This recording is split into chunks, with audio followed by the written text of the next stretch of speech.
आपल्या शहरातील प्रत्येक घडामोडी लेटेस्ट अपडेट पाहण्यासाठी आपल्या पब्लिक मीडिया चॅनलला लाईक, शेअर, सबस्क्राईब आणि फॉलो करायला विसरू नका।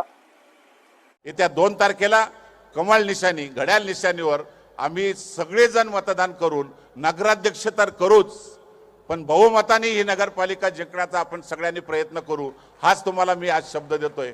कारण ही नगरपालिका जिंकल्याशिवाय आमच्या नागरिकांना कुठे दिलासा मिळणार नाही।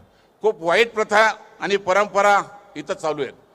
खरं म्हणजे प्रत्येक उमेदवाराला ठेकेदारी करत नाही नगरपालिकेत असा एक दाखला द्यायला लागतोय।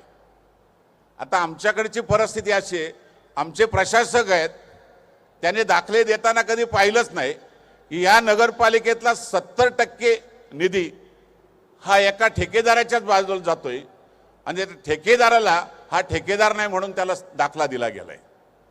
काय प्रशासक कशा पद्धतीने काम करतात याचा खरं म्हणजे आपण सगळ्यांनी, बदलापूरमध्ये एवढा भ्रष्टाचार या प्रशासनाच्या काळामध्ये झालाय की आपल्या सगळ्यांना लक्ष देण्याची गरज आहे। आणि म्हणून जे कुठेतरी उन्मत्तपणे आमच्या लोकांना त्रास देतात, उन्मत्तपणे पैशाच्या जोरावर मतं मागतात, हा कुठेतरी आपण सगळ्यांनी एक चांगला विचार करावा।